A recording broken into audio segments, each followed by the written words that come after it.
सहारनपुर का ये रामलीला मैदान है और आप देख सकते हैं कि आज भी यहाँ पर स्वर्ण समाज के जो लोग हैं वो यहाँ पर जमा हुए हैं। और आपने कल भी तस्वीरों में देखा था, कल भी इसी रामलीला ग्राउंड के अंदर सभी स्वर्ण समाज के जो लोग थे वो यहाँ पर पहुंचे थे। दरअसल यूजीसी को लेकर लगातार जो है वो प्रोटेस्ट हो रहे हैं और आज भी स्वर्ण समाज के लोगों के द्वारा एक प्रोटेस्ट जो है वो किया जा रहा।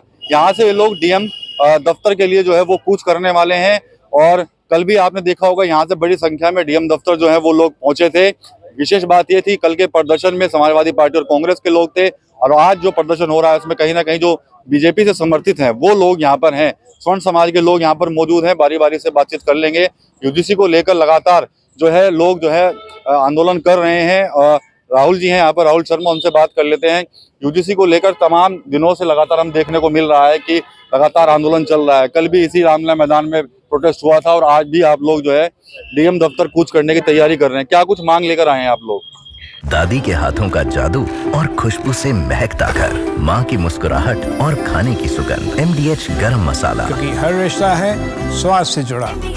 हम मांग ये लेकर आए हैं कि एक तरफ तो नारा दिया जाता है बटोगे तो कटोगे, और दूसरा आप एक ऐसा कानून लेकर आए कि जातियों में खुद ही बांट रहे। मैं 4 दिन पहले देख रहा था कि मोटरसाइकिलों से जातिगत जो स्लोगन है वो हटाए जा रहे थे, लेकिन आप जाति में बांट रहे हैं हर तरीके से। आप किसी भी चीज को ले लीजिए, कौन सी चीज ऐसी है जो जातिगत आधारित नहीं है? इन्होंने सब चीज जातिगत आधारित कर दी है। हम सरकार से निवेदन करना चाहते हैं कि इसे यूजीसी को SC/ST एक्ट की तरह लागू हो जाएगा, इसे वापस ले लें। आप देखें कि NCERT की रिपोर्ट में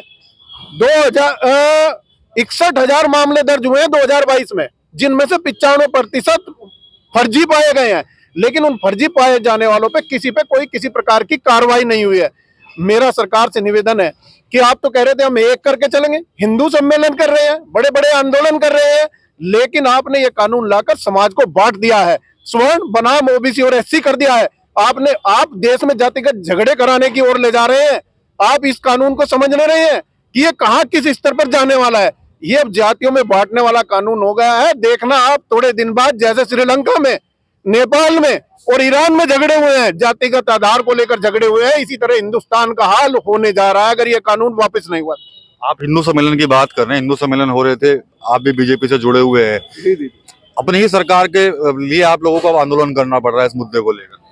देखिए, टिकट दोगे और जाति के आधार पे, मंत्री बनाओगे जाति के आधार पे, टेंडर दोगे जाति के आधार पे, राष्ट्रपति बनाओगे जाति के आधार पे, और तो और क्लास में बच्चा पढ़ने भी जाएगा तो जाति के आधार पे जाएगा, उसे स्कॉलरशिप मिलेगी तो जाति के आधार पर मिलेगी। तो अगर मैं अपने हकों की लड़ाई लड़ रहा हूं तो मैं जातिवादी हो गया? OBC SC अपने हकों की लड़ाई लड़ते हैं। मैं अपने देश के जितने भी हमारे स्वर्ण समाज से सांसद आते हैं उन्हें कहता हूं चूड़ी पहन लो, चूड़ी, अगर आपको शर्म आनी चाहिए। मैं आपसे अच्छे तो OBC और SC के सांसद हैं जो अपनी बात बड़ी तत्परता से रखते हैं, कद्दावर तरीके से रखते हैं और अपने समाज को उत्थान के लिए लोकसभा के अंदर लड़ते हैं।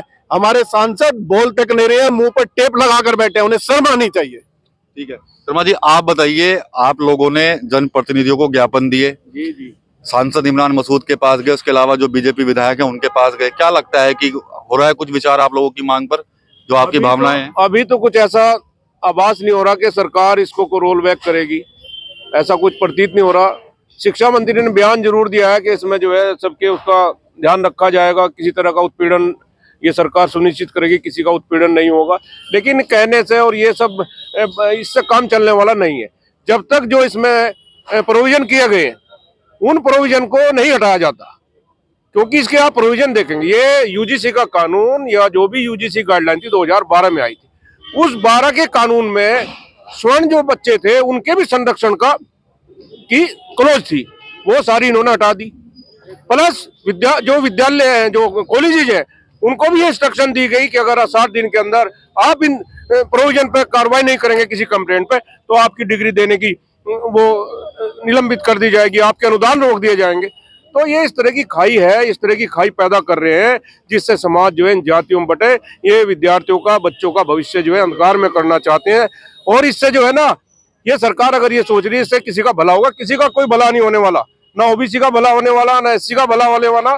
तो मैं तो परसों भी आपको याद है कि यही बातों को लेकर हमने सब ज्ञापन दिया था। आज भी यही बात है कि जो इसमें प्रोविजन इस तरह के किए गए हैं जो सामान्य वर्ग के विद्यार्थियों के खिलाफ है, उनको तुरंत वापस लिया जाए।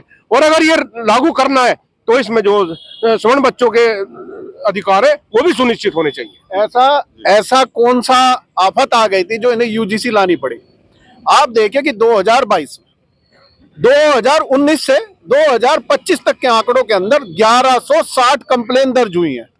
1160 कंप्लेन दर्ज हुई हैं आज तक SC ST की। ओबीसी की तो इन्होंने खामखाई खींचकर उसमें ले आए हैं। SC ST ने कंप्लेन जो दर्ज कराई है 1160 कराई है, और 1160 में आप ये जानकर हैरान होंगे कि देश के अंदर विद्यालय कितने हैं, यूनिवर्सिटी कितनी है। देश के अंदर 704 यूनिवर्सिटी है और कॉलेज है 1553। तो मान के चलिए, यानी कि एक स्कूल में एक कंप्लेन भी दर्ज नहीं हुई। आप इसमें ओबीसी के लोगों को और जोड़ दिया गया है। तो सीधा सीधा है कि ये पैसे बनाने का फंडा चल जाएगा और जनरल के बच्चों को बिल्कुल अत्याचार होगा, उत्पीड़न होगा और वो आत्मदाह को उतारू होंगे। तो मेरा सरकार से फिर पुनः एक बार निवेदन है कि इस कानून को वापस लिया जाए। यह काला कानून है, जब तक यह वापस नहीं होगा हम सड़कों पर उतरेंगे। आज शांति प्रिय आंदोलन है, जाकर ज्ञापन देंगे। अगला आंदोलन हमारा जेल भरो आंदोलन होगा जो 7 फरवरी के बाद होगा। अगर तब भी नहीं होगी तो उसके बाद फिर उग्र आंदोलन होगा जो सरकार को भारी पड़ जाएगा और सरकार झेल नहीं पाएगी। क्या लगता है कि आपको सरकार आपकी बात मानेगी? मैं दिनेश गुप्ता, जिला कार्यकारिणी अध्यक्ष, अखिल भारतीय वैश्य महासम्मेलन। सरकार को बैकफुट पर आना पड़ेगा भाई साहब। ये सब समाज जाग चुका है। पहले भी SC ST एक्ट जो लगे हुए हैं उसमें इतनी विसंगता पाई गई, उसका भी 10 वैश्य समाज को झेलना पड़ा है।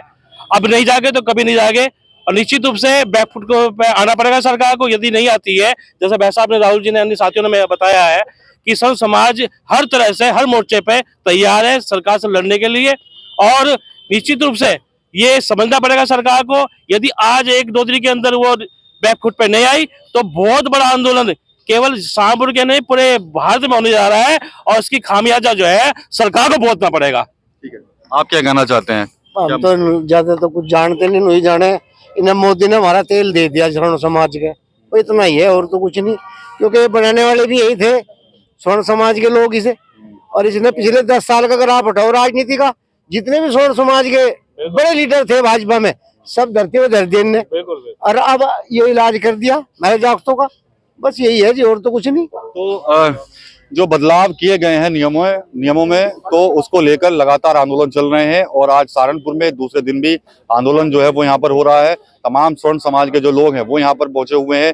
एक बड़ी चेतावनी दे रहे हैं कि अगर नियमों में बदलाव नहीं किया गया और इनकी मांगे नहीं मानी गई तो अगला जो कदम होगा वो जेल भरो आंदोलन होगा। सीधी चेतावनी कहीं ना कहीं सरकार को इनकी तरफ से दी जा रही है।